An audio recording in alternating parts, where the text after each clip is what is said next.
Hey, salut, moi c'est Alexis. Aujourd'hui, petite vidéo spéciale, on se retrouve dans la shop. Yes, bienvenue dans la shop. En fait, la première vidéo d'une série concernant le travail du bois. C'est pour ceux qui ne le savaient pas. Moi, en fait, je suis ébéniste. Je travaille le bois, autrement dit. J'ai toujours plein de petits projets, des projets qui soient artistiques ou fonctionnels. Je me suis dit que ce serait peut-être une bonne idée de filmer ça puis de mettre ça sur ma chaîne YouTube.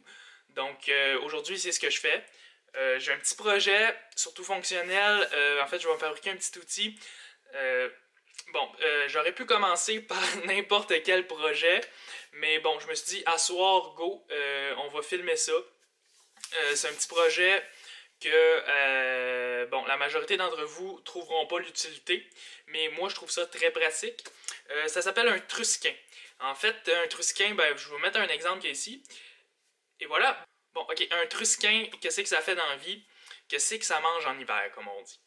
Je vais vous faire un petit exemple. Bon, exemple, j'ai cette pièce de bois là, ok? Un petit rebut, ok? Pose-toi pas de questions, qu'est-ce que ça fait dans la vie, on s'en fout. Ce que je veux faire, je veux avoir, exemple, un quart de pouce de chaque bord, faire une belle petite ligne parallèle au rebord ici. Puis je veux que ça soit super droit parce que je veux que ça soit précis puis que ça soit super exactement à la bonne mesure. Moi ce que je vais faire présentement parce que j'ai pas de trusquin, je vais mesurer ici un quart de pouce à partir dans le fond du rebord de la planche parce que c'est ça que je voulais exemple dans un projet de peu importe. Donc c'est ça. Je vais mesurer un quart de pouce. Je vais faire une petite marque. Ensuite ce que je vais faire, je vais accoter mon doigt. Juste ici, c'est vraiment compliqué à vous le montrer, mais je vais quand même accoter mon doigt comme ça. Puis je vais tracer ma ligne comme ça en y allant. Puis ça va faire ma ligne droite. Mais cette technique-là fonctionne, prouvé, je l'ai déjà essayé pas mal souvent. Mais c'est pas la meilleure technique. Parce que, dépendamment du crayon que tu utilises, des fois ta mine, qu'elle soit aiguisée, moins aiguisée, ça va changer. Le trait du crayon est souvent très épais. Donc, c'est dur de savoir exactement où ta ligne aller, en fait. Donc, si tu veux quelque chose de précis, ça va être compliqué. Donc, si tu veux quelque chose de précis, ce qui va être important, ça va être de graffiner le bois. Je sais, ça se dit un peu mal de même. On va pas graffiner le bois. J'essaye de faire une belle pièce, un beau projet, pas graffiner, tu sais. Mais veux pas, si tu veux une belle ligne, il faut que tu fasses un trait. Fait que le trait qu'on va faire, on va le faire présentement avec un petit clou. En fait, ça va être une petite pièce de métal qui va venir graffiner ici. La ligne super droite, je vais pouvoir m'accoter mon guide, puis je vais être sûr que je vais être à un quart de pouce, ou peu importe la mesure que je veux faire. Puis ça va aller tout le long, tout droit, puis je sais exactement que ma ligne va être parfaite. Ensuite de ça, si je veux voir ma ligne un peu plus, je vais toujours pouvoir prendre un crayon, puis aller noircir le trait que j'ai fait en graffinant le bois. Puis c'est pas mal ça.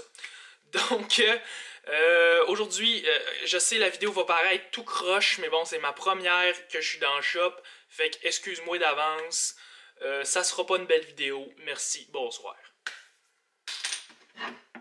Bon, maintenant, le matériel que je vais utiliser aujourd'hui, ça va être ça. Ouais. Bon, pour être un peu plus précis, ce que je vais utiliser, en fait, ça va être 2 pièces de bois principalement, puis une petite vis ici, que j'ai là, puis aussi un clou que je vais aller chercher probablement plus tard. Ici ce que j'ai c'est du chêne rouge, c'est un bois très solide, puis ça va être parfait pour faire un outil qui va être durable. Ensuite de ça, ici j'ai un beau bloc de noyer que j'avais utilisé pour un projet X ou Y, j'ai aucune idée c'est quoi le projet que j'avais utilisé. Mais bon, c'est un beau bloc de noyer, ici on voit qu'il y a un nœud, mais c'est pas grave parce que je vais le mettre, je vais l'amincir un peu. Fait qu'on va voir ça tantôt. Puis c'est ça, ensuite de ça, je vais mettre la vis là-dedans, puis ça va être le projet qu'on va voir tantôt. Donc bon, ce que je vais faire dans le fond, je vais prendre cette pièce de bois-là, je vais commencer par l'amincir, parce qu'elle est vraiment trop épaisse. Je vais me trusquiner à l'œil, comme on dit. Beau ici. Je vais mesurer ça comme du monde en fait, là, mais en tout cas, présentement, ça va ressembler à ça. Je vais me faire une belle petite ligne. Ensuite de ça, une fois que ça va être fait, je vais essayer de faire une belle petite forme intéressante, genre comme ça, octogonale. Puis après ça, je vais venir creuser un beau petit carré dans le milieu comme ça, pour que mon petit bâton de bois ici, il puisse rentrer dedans. Puis je vais percer un trou pour que, oups, Ouais, ça va bien. Pour que ça, ben, ça puisse aller dedans, puis que je vais pouvoir le visser, puis il va pouvoir rester en place, autrement dit. Donc, prochaine étape, ce qu'on va faire, on va mesurer ça comme du monde, puis après ça, je vais aller couper ça assez à ruban pour qu'il soit moins épais. Puis, c'est ça. Bon, donc ici, je sors ma belle petite règle. Je vais juste mesurer ici. La mesure que je veux avoir, ça va être à peu près 3/4 de pouce, je pense. Je pense que 3/4 de pouce serait bon. Donc ici, je vais faire juste ma petite ligne à 3/4 de pouce. Ici, là, à peu près. Puis ensuite de ça, ben, je vais me trusquiner de cette façon-là, parce que ben, pour l'instant, je n'ai pas encore de trusquin. Et voilà.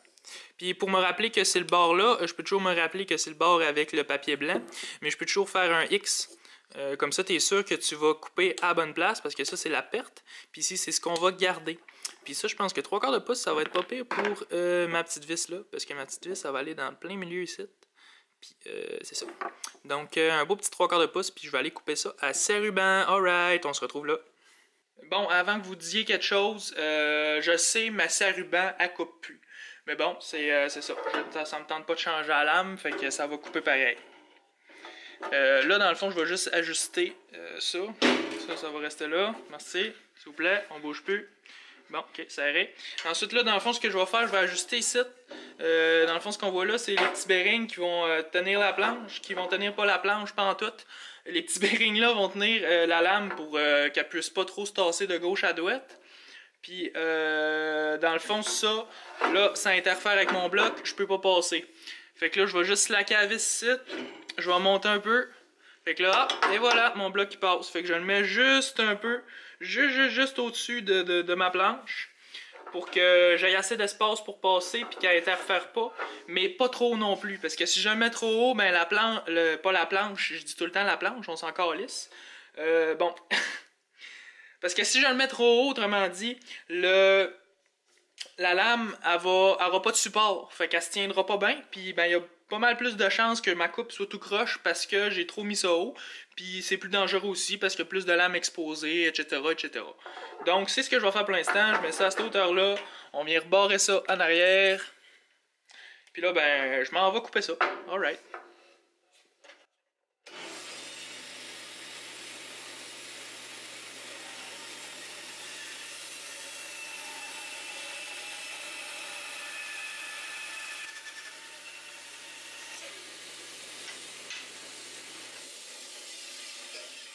Bien le bonjour les petits amis. Présentement, je suis rendu à l'étape de faire le petit crise de dessin. Bon, comme tu as vu ici, en fait, tu le vois présentement, tu l'as pas vu avant. La scie à ruban, ça laisse tout le temps des petites marques de scie. Fait que ce que j'ai fait, je suis juste allé passer sa petite sableuse à bande. Puis j'ai enlevé les marques de scie en sort blanc, autrement dit. Ça laisse jamais une surface super droite, mais pour ce que je fais, ça va être assez droite, puis c'est parfait. Donc ici, le petit dessin que je vais faire. Premièrement, je vais effacer le dessin tout croche. Bon, c'est bon de même. Première des choses, je vais aller encore sur la sableuse. Puis je vais essayer de mettre ça un peu plus douette parce que là, c'est pas carré. Là. Ça sera pas parfaitement carré non plus, mais pour ce que je fais, comme j'ai dit tantôt, ça va être bien correct.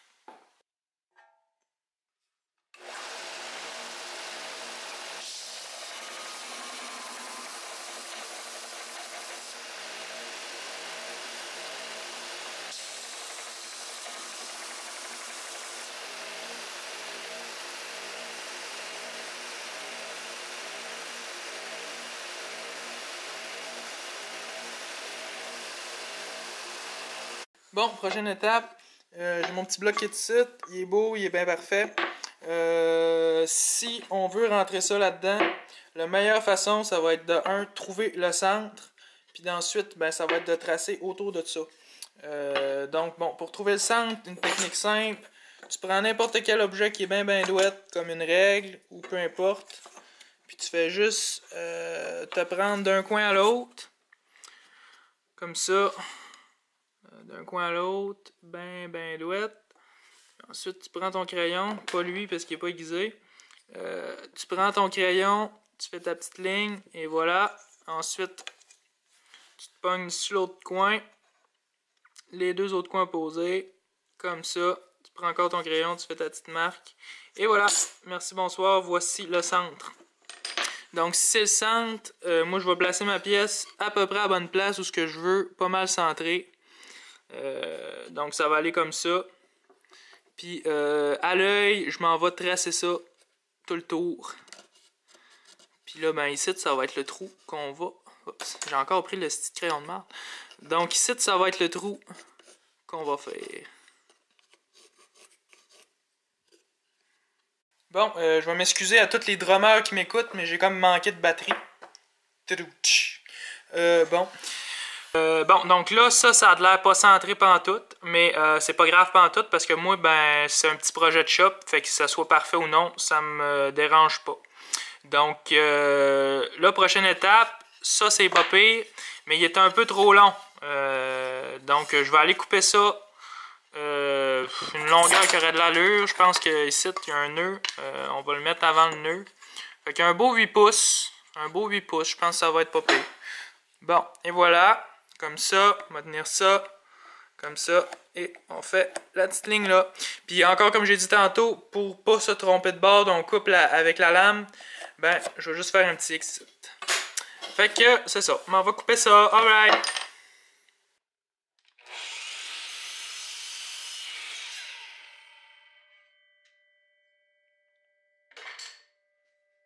Bon, là, je pense que je vais essayer une petite technique de filmage différente. C'est ça. Fait que là, ben moi, j'ai ce petit bloc-là qui est en noyer, qui est très beau. Puis ici, j'ai mon petit bloc de chaîne qui est là. Puis là, ben, je veux qu'il y ait dedans. De même. Fait que, ben, c'est ça. Ben là, il rentre pas comme tu as vu. Fait que là, ben, il va falloir que j'aille s'apercevoir sa colonne qui est là. On va être percer un trou. Puis après ça, ben, je vais aller cleaner ça pour qu'il soit carré avec mes ciseaux à bois. Fait que là, ben là, je vais aller s'apercevoir la colonne, comme je l'ai dit. Puis ben, faut pas se tromper avec colonne, parce que, ben non, ouais, pas colonne. C'est ça. Bon, ici, c'est une affaire qui est bien important. Quand vous rentrez ça là-dedans, on rentre ça dans le mandrin. Alright. C'est bien important de venir prendre la petite clé qu'il y a là, puis de venir le serrer par après. Parce que, bon, ça m'a déjà arrivé de l'oublier, faut pas l'oublier. Bon, après ça, ici, j'ai ça. Mais on va le centrer le plus possible. On va regarder. Alright. C'est ça. Bon, je m'en vais le centrer le plus possible à l'œil. Ça a l'air pas pire. Fait que je fais une belle petite marque. Ça va le centrer comme du monde. Puis bon, ici, on va voir... J'ai fait un petit point dans le fond, dans le milieu, parce qu'il y a une petite pointe là-dessus. Puis elle est venue poinçonner ça. Et ensuite, je peux allumer la petite lumière. Et voilà, bonjour, la petite lumière. Hey, c'est encore mieux de même. Fait que là, ben, c'est ça. Là, il me reste rien qu'à percer.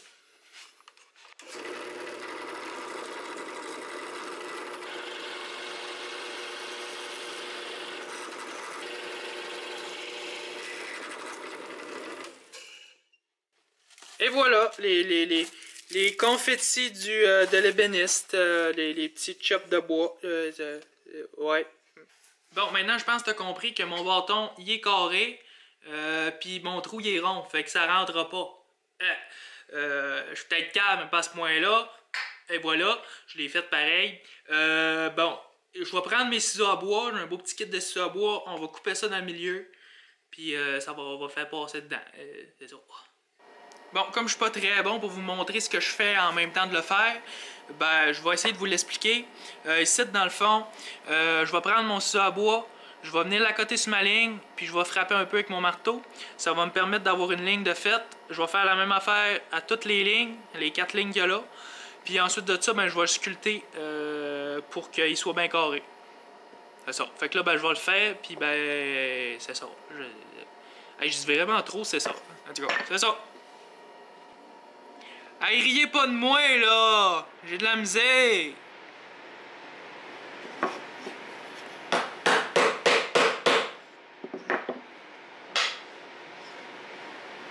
Bon, comme vous avez vu, j'ai de la misère encore lisse, fait que je vais faire ça de mon bord, puis on se retrouve quand ça passe à travers ça. Bon, il m'est comme arrivé une petite erreur que je vais vous montrer, mais bon, c'est ça. J'ai frappé un petit peu trop fort, puis ben ça a fait fendre la planche ici. Fait que je pense que, bon, pour une première vidéo sur woodworking, je pense que ça serait pas pire. Fait qu'on va arrêter ça pour aujourd'hui. Merci, bonsoir. Puis je suis bien content que tu aies écouté cette vidéo-là jusqu'à la fin. Si tu l'as pas écouté jusqu'à la fin, ben t'es pas ici pour m'entendre. Fait que c'est ça. Fait que c'est Alexis. Puis salut. Ouais, belle vidéo.